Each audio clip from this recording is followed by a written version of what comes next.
الفاتحہ۔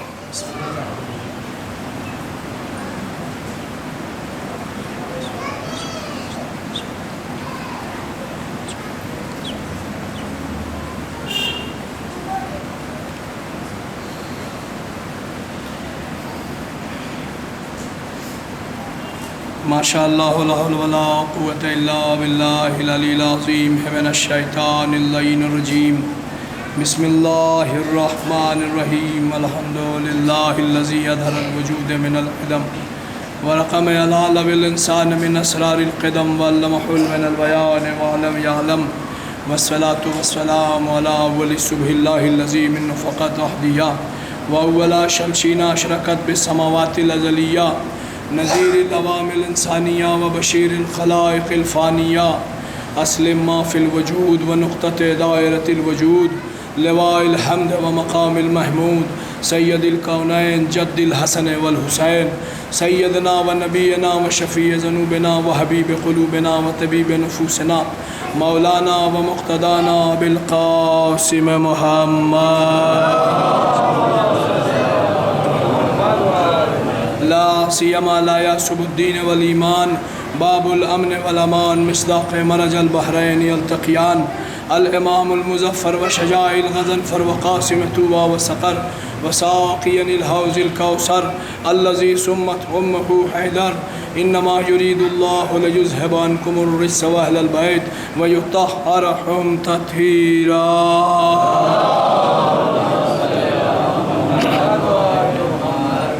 اما بعد فقد قال رسول اللہ صلی اللہ علیہ وآلہ وسلم لا عتی انر رائتا غدن رجلا کرارا وغیر فرار۔ صلوات پڑھیے محمد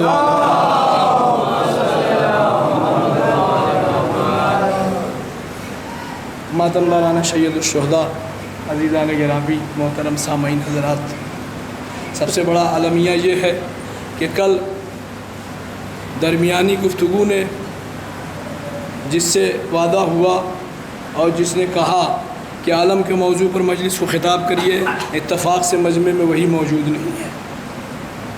بھائی کم سے کم اگر آپ نے موضوع دیا ہے تو آپ کو موجود رہنا چاہیے، اور وہ موجود نہیں ہے، لیکن انشاءاللہ جو موجود ہے وہ عالم کے اوپر مجلس سنیں۔ مل جل کے باواز بلند صلوات پڑھیں محمد۔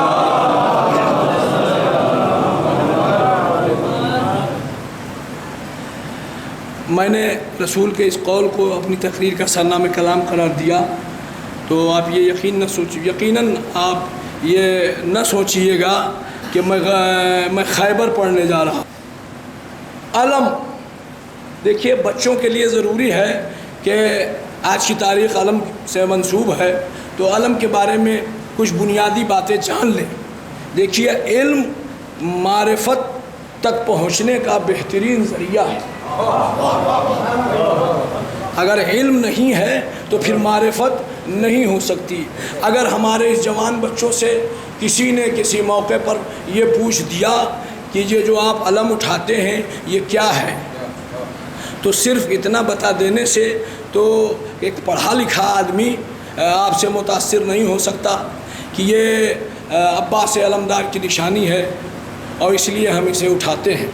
وہ پلٹ کے آپ سے اس کی تاریخ پوچھ سکتا ہے، وہ پلٹ کے یہ پوچھ سکتا ہے اس کا شان نزول کیا ہے، یہ کب نازل ہوا، یہ کب کیسے اٹھایا گیا، اس کا سفر کیا ہے، اس کی حیات کیا ہے، اس کی زندگی کیا ہے، اس کے اٹھانے کا مقصد کیا ہے، اسلام میں اس کی اہمیت کیا ہے۔ بھائی یہ جاننا ضروری ہے نا عزیزان گرامی، تو یہ بچوں کو جاننا ضروری ہے۔ تو عزیزو دیکھیں گفتگو شروع کرتا ہوں یہیں سے، اللہ کے نام سے جو رحمان اور رحیم ہے۔ بس سنیں عزیزان گرامی کہ علم اردو میں جو حضرات اردو جانتے ہیں وہ توجہ فرما لیں گے، علم عربی اردو میں دو طریقے سے لکھا جاتا ہے، ایک عین لام میم علم، ایک الف لام میم علم۔ متوجہ ہیں؟ یہ دو طریقے سے لکھا جاتا ہے علم، اور 2012 میں نے اس موضوع پر روشنی ڈالی ہے، وہ پوری مجلس میری نظر میں ہے۔ آپ یہ نہ سوچیں گے کہ وہ پوری مجلس میں دہرا دوں، میں مجلس دہرانے کے لیے نہیں بیٹھا ہوں عزیزان گرامی۔ اب موضوع ہے تو کچھ باتیں سنی ہوئی ضرور آئیں گی، لیکن انشاءاللہ اسی موضوع کو دہرانے کے لیے میں نہیں بیٹھا ہوں۔ نیٹ کے اوپر بھی یہ مجلس پڑتی ہے، اس لیے آپ حضرات بہت متوجہ ہو کے سن لیں۔ ماشاءاللہ سننے سنانے بھر کا بھرپور مجمع میری نظروں کے سامنے ہے۔ ایک بار مل جل کے بآواز بلند صلوات پڑھ لیں۔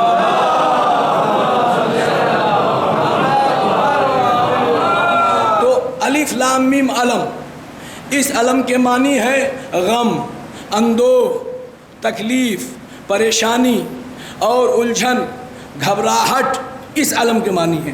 جو الف لام میم، اللہ والے الف سے الف لام میم علم، اور عین لام میم علم جو علی کی عین سے لیا گیا،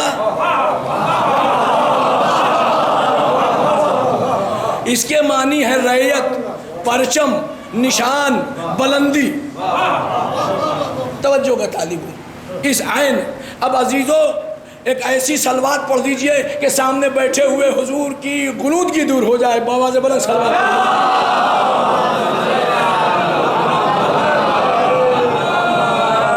متوجہ رہیں۔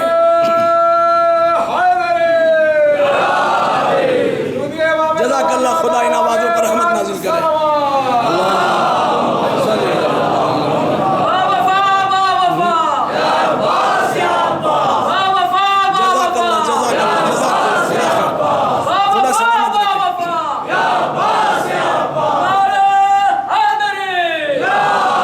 اب آپ جاگ گئے ہیں تو مسلسل سن لیجئے کہ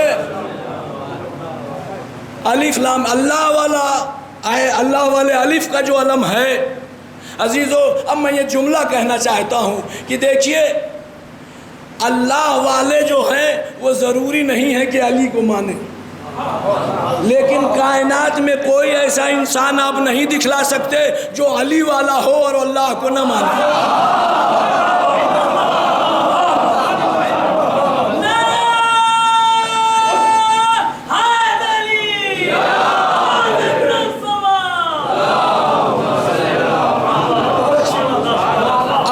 تشریح میں نے کر دی عزیزان گرامی۔ اب یہ علم کے لفظ معنی کی تشریح ہو گئی، آپ کو اس کے مطلب پتہ چل گئے۔ اب پہلا علم کب نازل ہوا؟ علم بھی ہمارے یہاں نزول ہوا ہے عزیزان گرامی۔ جب میں تاریخ سے پڑھ رہا ہوں، میرے پاس 3 کتابوں کے حوالے موجود ہیں آج کی اس پوری مجلس کے لیے۔ عزیزان گرامی علم نازل ہوا ہے۔ پہلا علم کون سا ہے تاریخ اسلام کا؟ پہلا تاریخ اسلام کا علم جب آدم کو شری لنکا کی زمین پر خدا بغیر کسی نشان کے، بغیر کسی پہچان کے بھیج چکا، تو آدم نے جبین نیاز کو سب سے پہلے آسمان کی طرف بلند کر کے یہی دعا کی تھی، پروردگار مجھے کوئی نشانی دے دے جس سے میں پہچانا جاؤں۔ تو عزیزان گرامی عرش سے ایک علم نازل ہوا، اور جہاں جہاں بھی آدم کا سفر ہوتا تھا وہاں وہاں آدم اس علم کو نصب کرتے تھے۔ سن لیا آپ نے نا؟ اب یہ پتہ چل گیا کہ ہمارے باپ دادا اور جد اور دادا آدم کی نشانی بھی علم ہے۔ اب پتہ چلا آدمی کی پہچان کا نام آدم، آدم کی پہچان کا نام علم۔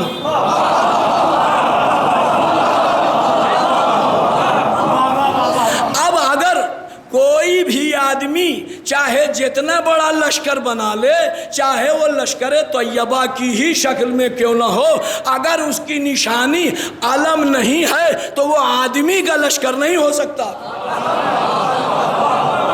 تھوڑی سی تفصیلی گفتگو ہے، انشاءاللہ آپ کا وجود وجد میں آئے گا۔ تو وہ علم کی نشانی نہیں ہے تو وہ انسانوں کا لشکر نہیں ہو سکتا عزیزان گرامی۔ اب یہ علم آدم سے چلا، اب میں مختصر کر رہا ہوں، بہت گرمی ہے عزیزان گرامی۔ آدم سے چلا نوح، شیش، ادریس، 1,24,000 انبیاء کا طویل سفر کرتے ہوئے دیکھیں کائنات میں 2 بار علم نازل ہوا ہے، علم کا نزول ہوا ہے عزیزان گرامی۔ تو جب یہ طویل سفر کرتا ہوا یہ علم ایک مرتبہ بنی ہاشم کے آنگن میں آیا۔ چونکہ سفر اتنا طویل تھا کہ میں اپنے لفظ دے رہا ہوں، سفر اتنا طویل تھا کہ اس کے اوپر گرد و غبار پڑ گئے تھے، اس کے چہرے کی لڑیاں سوکھ کے جھڑ گئی تھیں۔ عزیزان گرامی، جب بنی ہاشم کے آنگن میں آیا تو ابو طالب نے اپنی ابا کے دامن سے اس کی گرد کو صاف کیا۔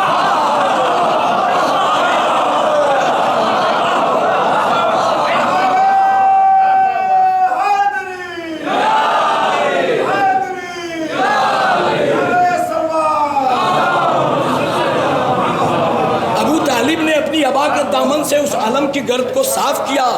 خدیجہ نے درہم و دینار کا صحرا چڑھایا۔ جملے میں غور کریے عزیزان گرامی، ابو طالب نے اسے اپنے ابا کی دامن سے اس کی گرد کو صاف کیا، خدیجہ نے درہم و دینار کا صحرا چڑھایا، رسول کے ہاتھوں پہ یہ علم آ کے جوان ہو گیا۔ اب علم جب رسول کے ہاتھ پہ آیا تو اب رسول کو ضروری تھا کہ کسی کو علمدار بنائیں، تو اب ایسے کو علمدار رسول نے بنایا کہ اس نے 80 جنگوں میں فتح کی، لیکن کہیں بھی اسلام کے علم کو جھکنے نہیں دیا۔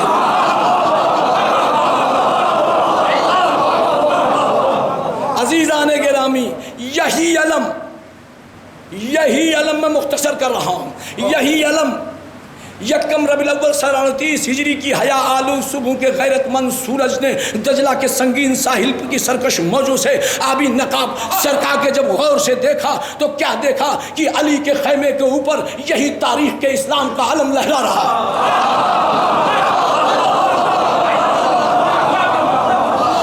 عزیزان گرامی، یہاں تک وہی علم ہے۔ اب میں مختصر کر کے پڑھ رہا ہوں۔ راوی بیان کرتا ہے کہ جب معاویہ کے لشکر نے صفین کے اوپر دریا پر قبضہ کر لیا تو مولا کائنات نے اپنے لشکر کے سبھی بہادروں کو بلایا۔ اب بلانے کے بعد کہا کہ تم نے سنا ہے کہ صفین میں دریا پر معاویہ کے لشکر نے قبضہ کر لیا ہے، میں علی چاہتا ہوں کہ کوئی جائے اور پہلے حملے میں فرات چھین لے۔ سنائی ہوئی صفین نہیں پڑھوں گا عزیزان گرامی، بس جملے ہیں، کہا میں چاہتا ہوں کہ پہلے حملے میں کوئی چھین لے۔ تو جب جائزہ لیا گیا تو تقریباً 40,000 کا لشکر صرف دجلہ کے ساحل کے اوپر لگایا گیا تھا معاویہ کی طرف سے۔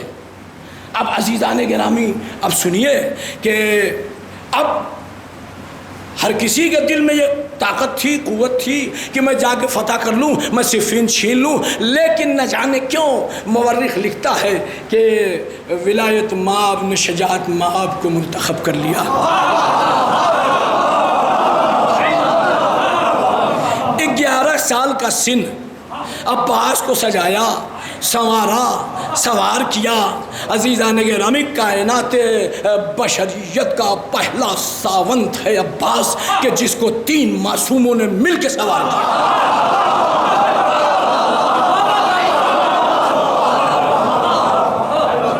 بڑی سے بڑی جنگ میں ایک معصوم کی دعائی جنگ فتح کرنے کے لیے کافی ہو جایا کرتی ہے، یہاں تو 3 معصوموں نے جب سوار کیا تو یقیناً دعائیں بھی دی ہوں گی۔ اب عزیز و عباس چند قدم بڑھے تھے۔ اب سن لیں، مجلس شروع ہو رہی ہے، ببلو بھائی توجہ سے سنیے گا کہ 3 معصوموں نے سوار کیا۔ اب چند قدم آگے بڑھے تھے کہ تنہائی میں خدا سے سرگوشیاں کرنے والے حسین کے دل میں خواہش پیدا ہوئی۔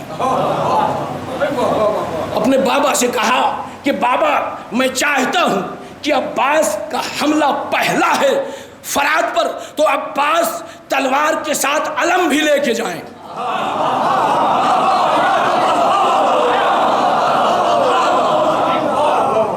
عباس علم، اب یہاں سے تاریخ سنیے عزیزان گرامی، عباس علم بھی لے کے جائیں۔ کلیجے سے لگا کے حسین کو علی نے کہا کہ آپ رسول کے بیٹے ہیں، آپ کو علمدار بنانے کے لیے کسی کی اجازت کی ضرورت نہیں۔ جملے پہ کم توجہ کیا آپ نے، آپ علم دے دیجئے عزیزو۔ اب مورخ لکھتا ہے کہ وہ تاریخ اسلام کا پہلا پرانا بوڑھا علم جو لہرا رہا تھا، اس کو توجہ کا طالب ہوں، اس کو اکھاڑ کے حسین نے عباس کو نہیں دیا۔ جب تاریخ بیان کر رہا ہوں عزیزان گرامی، ذمہ داری میری ہے، ممبر سے بیان کر رہا ہوں، اسے نہیں دیا۔ اب امام حسین نے سوچا کہ نیا علمدار بنا رہا ہوں تو علم بھی نیا ہو۔ زیر آسمان اللہ سے سرگوشیاں کی، پروردگار میرا بھائی علمدار بننے جا رہا ہے تو اسے تو علم بھیج دے۔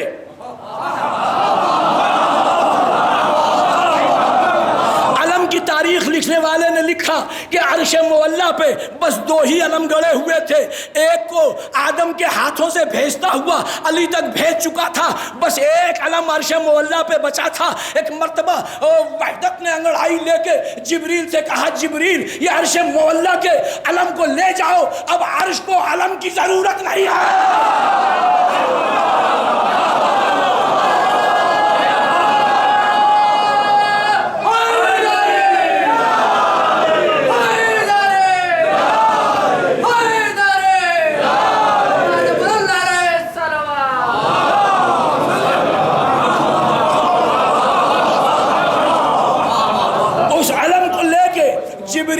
صفین کی فضاؤں میں آئے۔ عزیزو اب راوی لکھتا ہے، توجہ سے سنیے گا کیا منظر رہا ہوگا۔ راوی لکھتا ہے کہ چونکہ ملک کسی کو نظر نہیں آتا، نظر صفین کی وادیوں میں وہ عرش معلیٰ کے لگے ہوئے پھرہرے پر پھرہرا نظر آ رہا تھا۔ کسی نے کہا کہ رے اس پھرہرے کی اوج کیا ہے؟ اس سے تو مجھ کو عنبر کی خوشبو نظر آ رہی ہے۔ اسی میں قمبر نے کہا مولا اس کے اوپر کچھ چمک رہا ہے۔ اب عزیزان گرامی سنیے، تو قمبر سے کہا، قمبر کہا جی مالک ممبر دیکھ رہے ہو اس علم کے پنجے پہ کیا لکھا ہے؟ کہا کہ ہاں۔ کہا مولا اس پہ تو پنجتن کا نام لکھا ہے۔ عزیزو ہمارے یہاں بھی علم کے پنجے پر پنجتن کا نام ہی لکھا جاتا ہے۔ اب وہ علم نازل ہوا، حسین کے ہاتھوں پہ نازل ہوا۔ اب حسین نے اس علم کو عباس کو دیا۔ عزیزان گرامی تاریخ اسلام کا دوسرا علم اور حسین کے ہاتھوں بنایا ہوا پہلا علمدار۔ علی خود علمدار بنا سکتے تھے، علی علم دے سکتے تھے، لیکن اس علم کی تاریخ یہ رہی، جملہ سن لیجیے عزیزان گرامی، یہ تاریخ رہی کہ وہ علم آدم سے چل کے جب رسول تک آیا تو رسول نے حمزہ کو علم دیا، علمداری ختم ہو گئی، جعفر کو علم دیا، علمداری ختم ہو گئی، علی کو علم دیا، علمداری ختم ہو گئی۔ لیکن کیا کہنا حسین تیری عطا کا کہ اگر تو نے بس ایک ہی کو علم دیا اب وہ قیامت تک علمدار ہے۔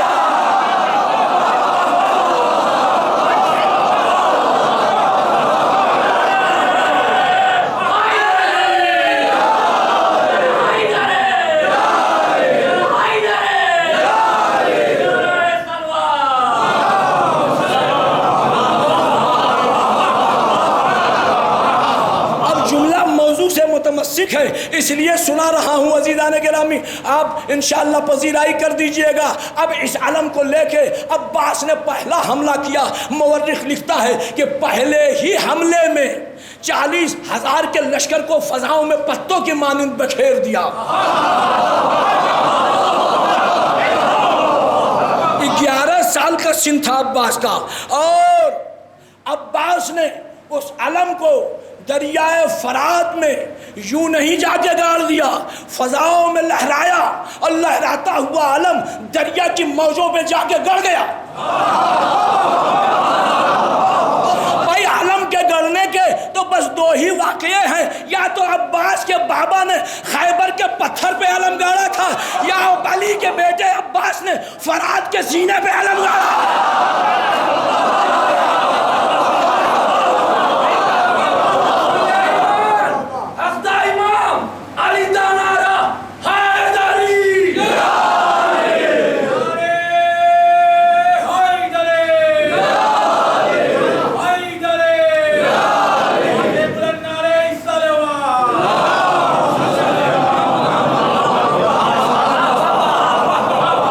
صفین فتح ہو گئی عزیزان گرامی، اور یہی علم ابھی فضائل کے کچھ اور رخ ہیں، 2-3 رخ بس، اور انشاءاللہ ربط مصائب، یہی علم کربلا میں حسین کے قافلے کے ساتھ آیا۔ اور اس علم کے علمدار کا نام عباس۔ شاہ ولی اللہ، میں نے مختصر کیا، شاہ ولی اللہ محدث دہلوی یہ لکھتا ہے کہ یزید کے دربار میں، اس سے پہلے میں یہ جملہ کہہ دوں کہ کربلا جب حسین نے اور حسین کے شیر خار نے فتح کر لی تو مقصد کسی ایک شہر کے فتح کر لینے سے پورا نہیں ہو جاتا۔ فتح کا اصول ہے کہ جب ایک فوج کسی فوج پہ حملہ کرتی ہے تو جب تک کہ راجدھانی فتح نہ ہو جائے فتح مکمل نہیں مانی جاتی۔ جملے پر توجہ کر لیجئے گا عزیزان گرامی، راجدھانی جب تک فتح نہیں ہو جاتی تب تک فتح مکمل نہیں ہوتی۔ شاہ ولی اللہ محدث دہلوی لکھتا ہے کہ شام کو فتح کرنے کے لیے دربار شام میں شہزادی زینب اپنے دل میں حسین کا ارادہ لیے ہوئے اور ہاتھ میں اسی عباس کا علم لیے ہوئے داخل ہوئی، اور داخل ہونے کے بعد پہلا جملہ کہا تھا، جملہ یہ کہا تھا کہ یزید تیرے سپاہی قرآن کو مٹانا چاہ رہے تھے، انہوں نے میرے بھائی کا گلا کاٹ دیا لیکن قرآن نہیں مٹ سکا۔ اسلام کا پرچم گرانا چاہ رہے تھے، میرے وفادار بھائی کے شانے تو قلم ہو گئے لیکن مقتل سے اس پرچم کو زینب اٹھا کے تیرے دربار میں لائی ہے۔ اپنے بہادروں سے کہہ کہ علم کے اصل وارث سے یہ علم چھین لے۔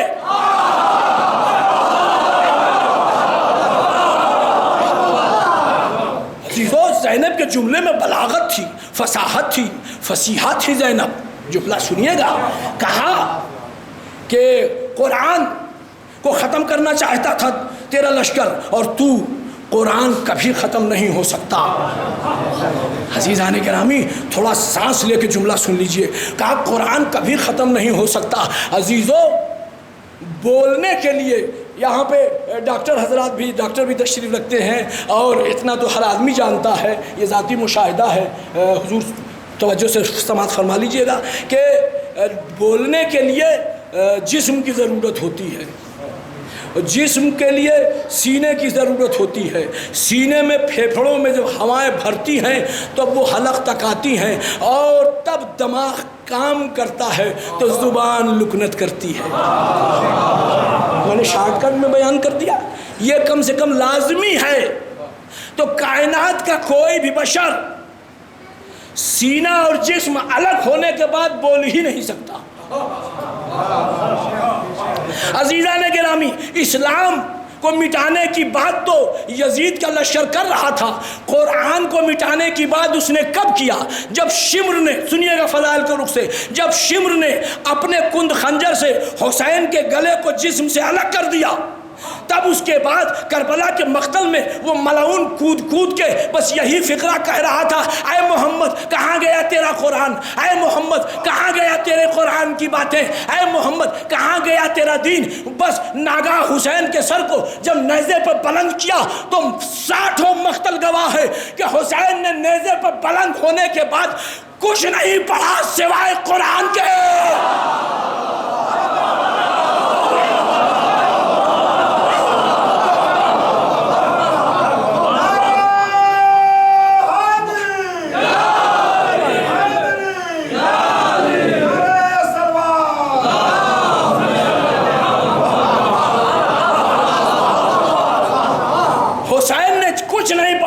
سوائے قرآن کے۔ حسین نے قرآن پڑھ کے یہ شمر کو اور شام کے لشکر کو بتایا کہ دیکھو تم حسین کو محتاج سمجھتے ہو، حسین محتاج ہونے والی شخصیت نہیں ہے، مجبور ہونے والی شخصیت نہیں ہے۔ دنیا حسین کے جسم کو تو الگ کر سکتی ہے لیکن حسین کو قرآن سے الگ نہیں کر سکتی۔ اب زینب کا فیصلہ کن جملہ سنیے، ڈانٹا تھا یزید کو، کہا تیرے تھوڑے سے سپاہیوں نے میرے بھائی کو تو شہید کر دیا لیکن میرے بھائی سے قرآن الگ نہیں کر سکے۔ اور سن، کربلا کے مقتل میں تیرے سپاہی میرے بھائی کے کھلے ہوئے ہاتھوں سے بیعت نہیں لے سکے، اور تو اس دربار میں میرے بھتیجے کے بندھے ہوئے ہاتھوں سے بیعت نہیں لے سکے۔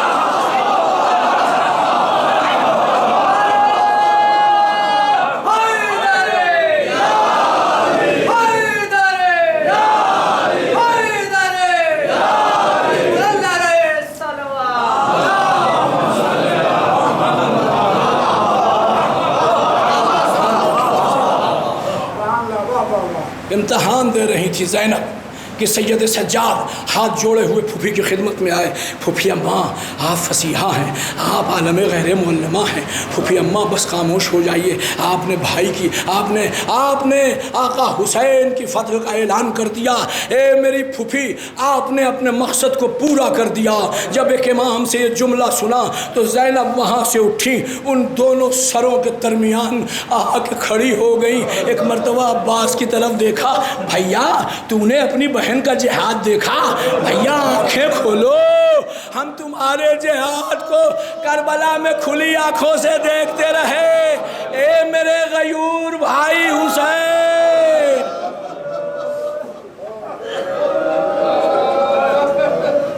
وہ کربلا کا تپتا ہوا صحرا، وہ قیامت کی گرمی اور شدت آتش سے حسین کے قافلے سے اٹھتی ہوئی الاتش ہائے پیاس کی صدائیں۔ عزیزو، اس قدیمی امام بارگاہ سے علم برآمد ہوتا ہے۔ شہادت کے کچھ جملے پڑھنے ضروری ہیں۔ آنکھیں آپ کی نم ہو گئیں، لیکن گریہ کر لیجئے گا۔ عباس اس شجاع کا نام ہے کہ جو بچوں کی آس تھا،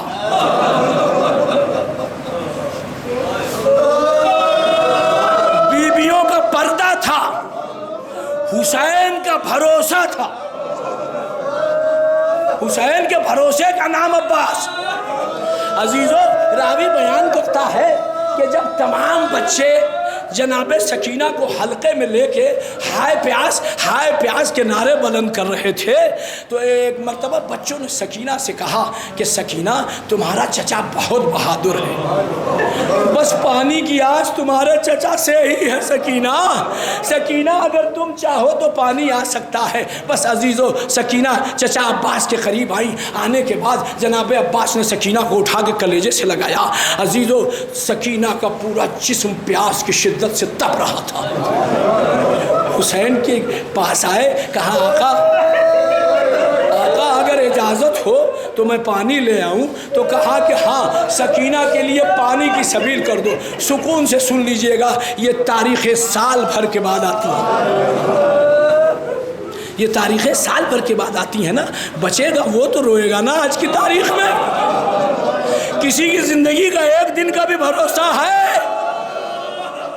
اگر چلے گئے تو بس روحیں دیکھیں گی، آنسو بہانے کی اجازت نہیں ہے۔ تو آج جو اجازت ہے تو اس موقع پر رو لیجئے۔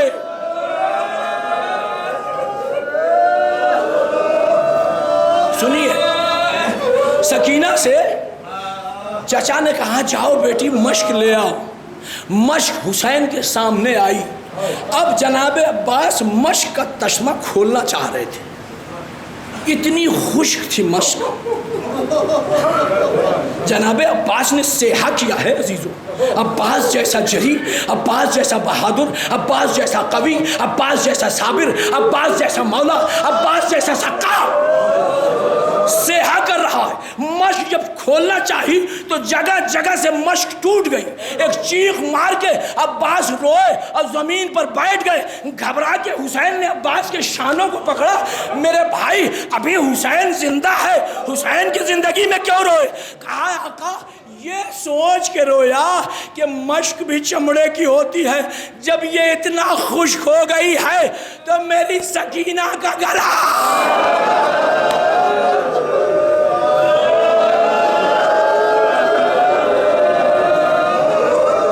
بس عباس میدان میں آئے، مجلس ختم ہو رہی ہے۔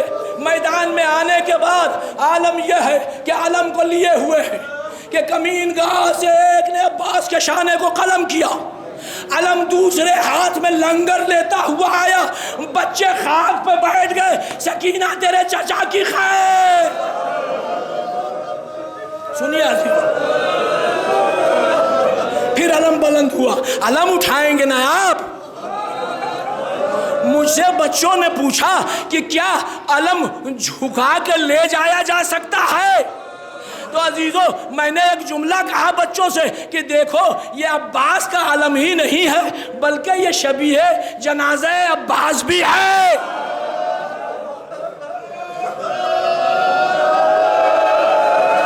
اور جنازے کاندھے پر بھی لے جائے جاتے ہیں۔ ہائے غربت، عباس کا جنازہ تو نہیں اٹھا۔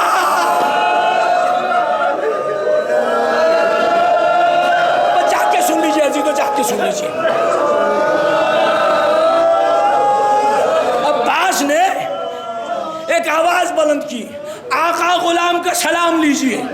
وہ مسائب ختم ہو رہا ہے، آقا غلام کا سلام لیجئے۔ اب حسین چلے تو حسین کا یہ عالم ہے کہ اٹھتے ہیں، اٹھا نہیں جاتا۔ کمر پکڑ کے بیٹھ گئے حسین۔ کہا بھیا، ایک بھائی کی کمر کی طاقت ہوتا ہے۔ ارے بس تیری آواز نے حسین کی کمر توڑ دی۔ پروردگار، کبھی کسی بھائی کو بھائی سے جدا نہ کرنا۔ بھائی کمر کی طاقت ہوتا ہے، بھائی جگر کی قوت ہوتا ہے۔ سوگوارو، اب عباس کہ سرحان حسین کیسے پہنچے؟ لڑکھڑاتے ہوئے، گرتے ہوئے، کبھی علی اکبر نے سہارا دیا۔ عزیزو، کچھ دور چلے تھے کہ ایک بھائی کے ہاتھ کی خوشبو محسوس ہوئی۔ جن حضرات نے کربلا معلیٰ کی زیارت کی ہے، خدا کرے کہ جس نے نہیں کی ہے وہ بھی کر لے۔ عباس کا ایک ہاتھ کہاں، دوسرا ہاتھ کہاں؟ ایک ہاتھ اٹھایا، کچھ دور چلے، دوسرا ہاتھ اٹھایا، ظالم کی طرف سے ماں کا نام سنا، تڑپ کے خاک پہ بیٹھ گئے، نجف کا رخ کیا۔ بابا، جن ہاتھوں میں ہاتھ دیا تھا وہ ہاتھ کٹ گیا۔ حسین نے صدا بلند کی، حسین نے صدا بلند کی، بھیا، جملہ سن لیجئے، بھیا عباس تیرے ہی بھروسے کربلا آیا تھا۔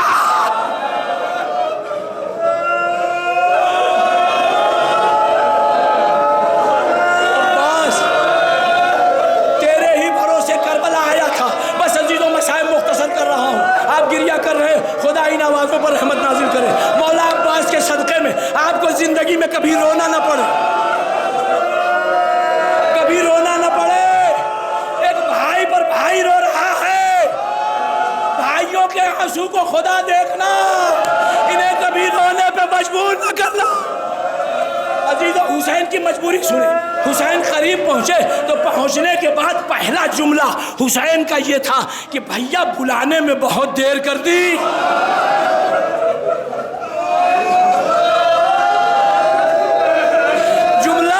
تشریح کروں گا تو کلیجہ پھٹ جائے گا۔ یہ جملہ مقتل میں حسین نے کیوں کہا؟ عزیزو، عباس کے جسم کے 70 ٹکڑے دوریوں پر دیکھا، تب گھبرا کے کہا بھیا بلانے میں دیر کر دی۔ امامت کے ہاتھوں سے مس کرتے تھے، عباس کے ٹکڑے ایک دوسرے سے جا کے ملے، آنکھیں کھولی، آقا چہرہ نظر نہیں آتا۔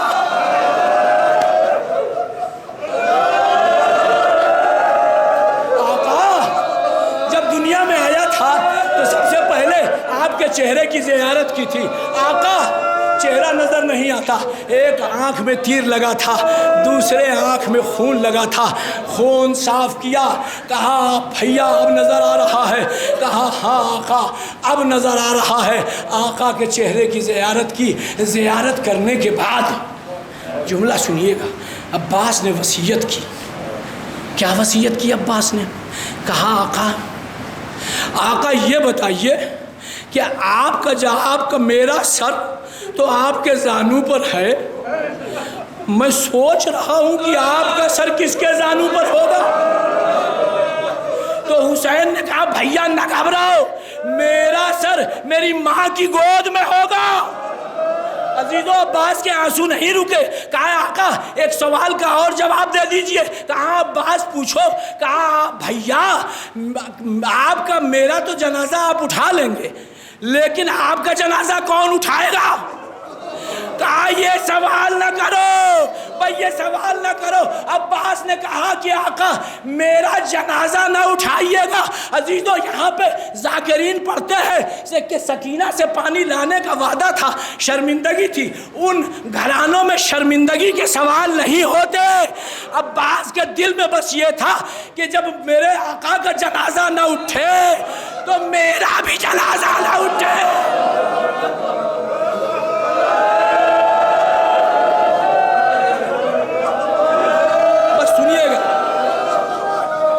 دوسری وصیت بھتیجے سے کی۔ سوگواروں میری طرف دیکھ کے سن لیجئے، مصائب کا آخری چل رہا ہے، آخری منزل پہ ہے مصائب۔ دوسری وصیت اپنے بھتیجے سے کی، اشارے سے علی اکبر کو قریب بلایا۔ علی اکبر جھکے، علی اکبر نے عباس کے لبوں تک اپنے کان لگائے، علی اکبر سے بس ایک وصیت کی۔ کیا وصیت کی سنیے؟ پیغام بھیجا زینب کے نام۔ کہا بیٹا خیمے میں واپس جانا تو میری شہزادی کو میرا سلام کہنا، اور کہنا کہ جب ظالم، جملہ سنیے، جب ظالم میرے آقا حسین کی لاش پامال کرنے لگے تو اے شہزادی میری لاش دے دیجئے گا، میرا جنازہ پامال ہو جائے، میرے آقا کا جنازہ۔ بس سوگوارو وصیت پوری کرنی تھی۔ عباس کا علام اس لیے اٹھتا ہے کہ حسین عباس کی لاش نہ اٹھا سکے، علم کو جنازے کی شبیہ بنائی، کاندھا دینے کے لیے سرحانے اپنے اٹھایا۔